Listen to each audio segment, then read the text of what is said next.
Hello and welcome friends, स्वागत है आप सभी का YouTube channel masters in ethical hacking पे। और मैं आज आप लोगों को बता दूं कि आज का वीडियो काफ़ी इंटरेस्टिंग होने वाला है, क्योंकि आज मैं आप लोगों को बताऊंगा कि किस तरह से किसी भी फ़ोन पे परमानेंटली आप कंट्रोल बना सकते हैं। हालांकि अब तक जितनी भी वीडियोज़ में हमने काम किया है, जो भी चीज़ें हमने देखी हैं, उनमें क्या था कि मेटास्प्लॉइट से कंट्रोल तो बन जाता है, सेशन क्रिएट हो जाता है, लेकिन उसके बाद जो सेशन है ना वो ख़त्म हो जाता है। तो इस वीडियो में ये सारा कुछ प्रैक्टिकली मैं बताऊँगा, शुरू से एंड तक पूरा वीडियो आप जरूर देखें। एंड जिन लोगों के मन में जो क्वेरी आ रही थी कि भाई सेशन खत्म हो जाएगा तो दोबारा से वो सेशन कैसे, नहीं कुछ लोग थे जो सक्सेसफुल हो जाते थे, तो पुराने वीडियो में ही बहुत कुछ मैंने चेंजमेंट किया है। और आज हम देखेंगे कि किस तरह से बैकडोर इंप्लीमेंट करके किसी भी एंड्रॉइड पे अपना पूरा कंट्रोल बना सकते हैं। उम्मीद करता हूँ वीडियो आपको जरूर पसंद आएगा। तो दोस्तों, शुरू करने से पहले मैं बता दूं, अभी हमारे ऑनलाइन कोर्सेज जो हैं, अगर आप चाहें तो ऑनलाइन क्लासेस ज्वाइन कर सकते हैं, जिसमें आपको 8 कोर्सेज जो हैं वो लगभग बहुत ही कम अमाउंट में आपको मिल सकते हैं। And discount offer limited time के लिए है। अगर आप इसका बेनिफिट लेना चाहें तो हमारी वेबसाइट पे जाके चेक कर सकते हैं। तो चलिए, और चैनल पे नए हैं तो सब्सक्राइब जरूर कर लें, बेल आइकन को प्रेस कर दें। तो चलिए शुरू करते हैं आज की इस वीडियो को। तो फ्रेंड्स, सबसे पहले यहाँ आप देख सकते हैं कि मैंने वर्चुअल जो है एंड्रॉयड वो इन्वायरमेंट तैयार किया हुआ है जेनी मोशन की मदद से। रेडमी नोट 7 यहाँ पे हम यूज़ कर रहे हैं फ़ोन को, और यहाँ पे मैंने काली लिनक्स चलाया हुआ है। तो काली लिनक्स पे हम पुराने वाली प्रोसेस से ही क्रिएट करेंगे पेलोड, लेकिन इसमें थोड़ा सा चेंजमेंट है। तो यहाँ मैं कमांड दे देता हूँ msfvenom P Android meterpreter reverse TCP. तो हम क्या कर रहे हैं, पेलोड तैयार कर रहे हैं जैसे कि पुराने वीडियोज़ में हो रहा था, लेकिन ये बहुत अलग है। मैं दोबारा बता देता हूँ, ये पुराने वीडियोज़ की तरह नहीं है, बिल्कुल डिफरेंट मेथड है। तो थोड़ा सा आगे आपकी समझ में आएगा। तो एलोस दे देता हूँ। एलोस देखने के लिए हम क्या करने वाले हैं, यहाँ पे मैं न्यू रूट जो है स्टार्ट कर लेता हूँ। न्यू विंडो में हम कमांड दें यहाँ पे आई एफ कन्फिग, जिससे हमें पता चलेगा कि हमारे कंप्यूटर का जो आईपी एड्रेस है वो क्या है। तो आपके कंप्यूटर का, या आप इसे टर्मक्स पे भी कर सकते हैं, तो उसका आईपी एड्रेस आपको यहाँ देना है। तो इसका आईपी एड्रेस मैं यहाँ पे लिख देता हूँ 192.168.56.101। ओके, मिस्टेक हो गया, 101। तो ये हमने एल होस्ट दे दिया है। उसके बाद हम एल पोर्ट दे देते हैं। एल पोर्ट हमने दे दिया 444, ये हमारा एल पोर्ट हो गया। उसके बाद मैं आउटपुट, यानी कि आउटपुट फाइल कहाँ पे आपको सेव करनी है वो लोकेशन दे देता हूँ। तो हम आउटपुट फाइल डेस्कटॉप पे सेव कर लेते हैं। नाम दे देता हूँ मैं इसका MEH, यानी कि फाइल का नाम रहेगा MEH.apk, क्योंकि ये एंड्रॉयड की एप्लीकेशन वाली फाइल बन रही है। तो इसमें थोड़ा टाइम लगेगा जब तक हम दूसरी जो है उन प्रोसेसेस को स्टार्ट कर लेते हैं, ताकि हमें ज़्यादा टाइम वेस्ट ना हो। क्लियर कर लेता हूँ मैं स्क्रीन को। और यहाँ पे ताकि वीडियो बड़ा ना बने, इसलिए मैं फर्स्ट कर रहा हूँ। तो यहाँ पे हम सर्विस स्टार्ट कर लेते हैं अपाची 2। जो हमारी सर्विस है, अपाची जो सर्विस है, उसकी मदद से हम ये पेलोड अपने फ़ोन पे या कहीं भी आसानी से चला पाएंगे, अगर एक नेटवर्क में है। बहुत सारे लोगों के पास क्वेश्चन होंगे कि दूसरे नेटवर्क में कैसे जाएं, तो वो भी मैं क्लियर कर दूंगा। तो चलिए देखते हैं। तब तक ये सर्विस जो है हमारी स्टार्ट होती है, सर्विस अपाची 2 स्टार्ट होती है। एंड साथ के साथ हम अभी यहाँ पे नहीं बनाए, चलिए कोई नहीं। तो दोनों में थोड़ा टाइम लग रहा है। तब तक हम यहाँ चेक कर लेते हैं अपने ब्राउज़र को। Everything is fine. Okay okay, ये कई बार स्पीड की वजह से हो सकता है। आप देख सकते हैं कि जो हमारी अपाची 2 सर्विस है वो स्टार्ट हो चुकी है। अब यहाँ पे पेलोड में थोड़ा पता नहीं, शायद ये नेटवर्क थोड़ी स्लो स्पीड, बहुत सारे प्रोग्राम्स ओपन है, इस वजह से भी हो सकती है। चलिए कोई नहीं। तब तक देखते हैं, मैं आपको दिखा देता हूँ जो हम मेन काम करने वाले हैं, बैकडोर, जिसकी मदद से हम, अगर सेशन डाई हो जाता है, मतलब कि अगर सेशन बंद हो जाता है तो दोबारा आप चला सकते हैं। तो उसके लिए हम फाइल क्रिएट कर लेते हैं। यहाँ पे हम एक स्क्रिप्ट लिखेंगे, एक तरह से वो बैकडोर का काम करेगी। उसी स्क्रिप्ट की मदद से हम उसे रीओपन कर पाएंगे बार बार। जैसे आपने सुना होगा कि हैकर्स बैकडोर जो है, AMP के नाम से मैंने पहले फाइल बना रखी है। आप इसकी कोडिंग को अच्छी तरह समझ लें, क्योंकि आपको ये बनानी पड़ेगी। क्या होता है कि हैकर्स अगर सेशन बंद भी हो जाए तो खुद अपनी मर्जी से चला लेते हैं, वो बैकडोर की वजह से होता है। तो यहाँ पे एक तरह से बैकडोर वाला काम कर रहा है। हम कमांड दी हुई है वाइल डू एम। जब स्क्रिप्टिंग वाली क्लास चलेंगी तो ये मैं पूरे कॉन्सेप्ट आपको समझा दूंगा कि ये कमांड कौन सी चीज़ क्या रोल प्ले कर रही है। एक तरह से लूपिंग है ये। तो यहाँ पे देखिए, यहाँ पे मेन एक्टिविटी करके हमने दी हुई है, क्योंकि जो ऐप बनी है वो मेन एक्टिविटी करके ही किसी भी फ़ोन में आती है, आपने हर बार देखा होगा। तो चलिए, ये आप स्क्रीनशॉट ले लीजिए या नोट कर लीजिए। तो हमारी ऐप जो है वो बन के तैयार हो चुकी है।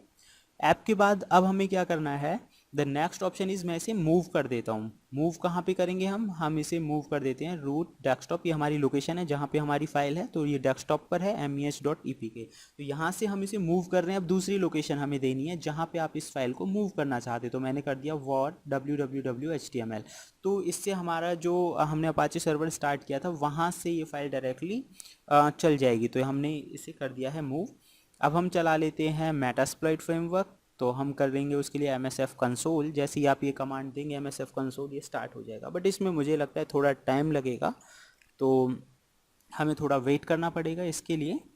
And let us see, wait करने से अच्छा है कि हम ये जो ऐप बनाई है हमने, इसे हम अपने फ़ोन में इंस्टॉल कर लें। तो साइड में देखिए मैंने जेनीमोशन में चलाया हुआ है।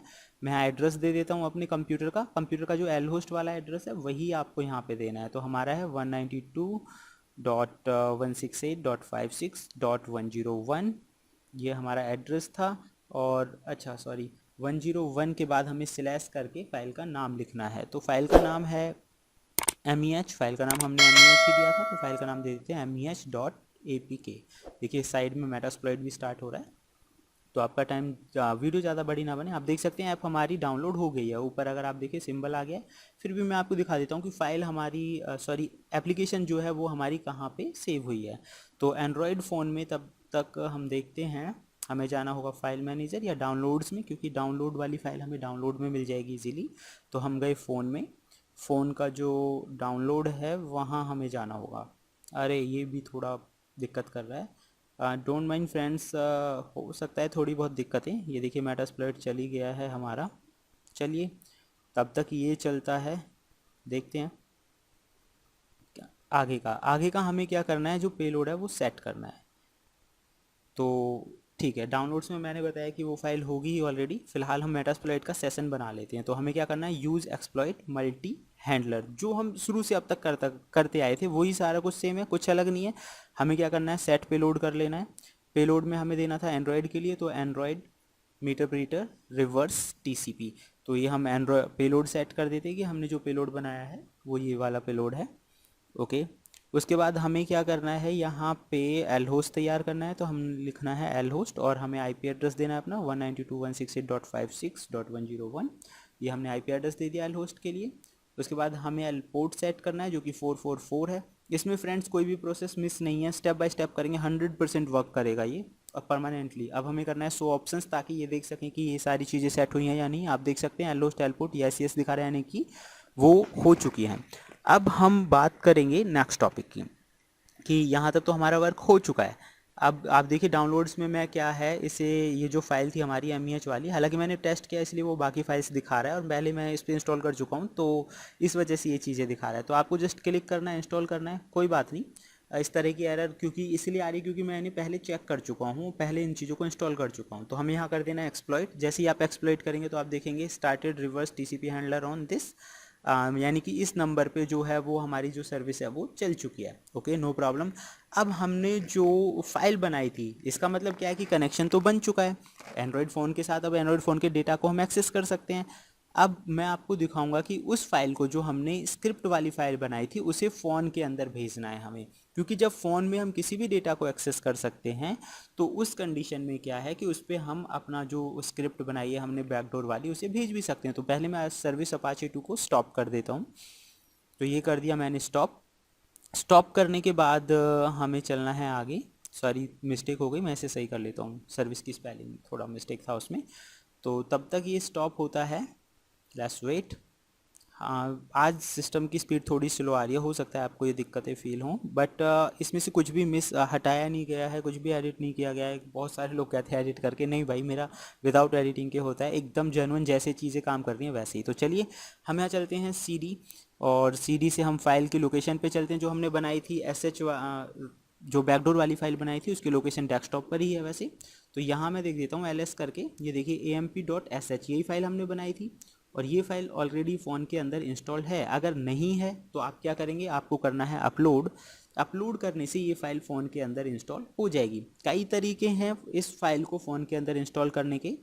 तो अपलोड आप कहाँ कर रहे हैं, तो मैंने अपलोड कर दिया रूट डेस्कटॉप। अपलोड में मैं लोकेशन दे रहा हूँ कि ये फ़ाइल कहाँ से कहाँ जा रही है। तो ये फ़ाइल देखिए अपलोडेड ऑलरेडी, ये हम पहले कर चुके हैं, इसीलिए इस तरह का मैसेज आ रहा है। आपके फ़ोन में ऐसा नहीं आएगा जब आप फर्स्ट टाइम कर रहे होंगे, और जब आप LS करके चेक करेंगे तो ये आपको दिखा देगा कि ये फ़ाइल और इसकी जो सर्विसेज हैं वो वर्किंग में हैं। अगर आपको फ़ोन में करना है तो देखिए मैं फ़ोन के अंदर जा रहा हूँ, क्योंकि फ़ोन पे तो सेशन क्रिएट हो ही चुका था फर्स्ट टाइम में। तो मैं फ़ोन से गया SD कार्ड में, SD कार्ड के अंदर मैं इस फाइल को अपलोड कर रहा हूँ अब। तो आप समझ गए होंगे कि यानी कि ये जो फाइल हमने स्क्रिप्ट फाइल बनाई है वो मैंने फ़ोन के, जैसे ही हमारा सेशन बन चुका है, सेशन बनने के बाद की प्रोसेस मैं बता रहा हूँ, वो मैंने फ़ोन के SD कार्ड में से अपलोड कर दिया है। अब जब आप ls कमांड देंगे तो आप देखेंगे AMP वाली फाइल जो है SD कार्ड के अंदर पहुँच चुकी है। DCIM, मूवीज़, म्यूजिक, ये सभी फ़ोन के फोल्डर्स ही आपको दिखा रहा है। तो इस तरह से अब उसके बाद आप कमांड दे दीजिए सेल आप देखेंगे प्रोसेस क्रिएट हो चुकी है हमारी। जैसे ही सेल हमने कमांड दी, प्रोसेस क्रिएट हो गई। अब हम बात करेंगे कि मान लीजिए सेशन क्लोज हो जाता है या फ़ोन बंद हो जाता है, आपका PC बंद हो जाता है, तो दोबारा सेशन कैसे आप क्रिएट कर सकते हैं। तो उसके लिए आपको ये जो फाइल जो आपने दी है, क्योंकि ये फाइल फ़ोन के अंदर हमेशा रहेगी ही रहेगी, तो मैं इसे आपको बंद करके दिखाता हूँ। मैंने इसे बंद कर दिया। तो अब देखिए सेशन बंद होने के बाद भी मैं यहाँ पे कमांड देता हूँ। चलिए मैं इसे एग्ज़िट कर देता हूँ। और अब हम एग्जिट ना करके देखिए मैं आपको बैकग्राउंड में दिखाता हूँ प्रोसेस चल रही है कि नहीं। आप देखेंगे जैसे ही मैंने बैकग्राउंड लिखा तो सेशन 1 इज़ रनिंग। मतलब डायरेक्टली एक्सप्लॉइट मल्टी हैंडलर जो ऑप्शन आ गया है वो इसी वजह से आया है, क्योंकि जो हमारी ये फाइल है, बैकडोर वाली जो फाइल है, ये ऑटोमेटिक वहाँ पे क्रिएट मतलब रनिंग में है। अगर बंद हो जाता है आपका फ़ोन या फिर लैपटॉप कुछ भी, तो उस कंडीशन में आप इस फाइल को रन करके आसानी से दोबारा उस पर सेशन क्रिएट कर सकते हैं। और यही सबसे बड़ी दिक्कत आ रही थी। तो फ़िलहाल इस वीडियो में इतना ही, एंड देखते हैं नेक्स्ट वीडियो में कुछ अलग चीज़ों के बारे में।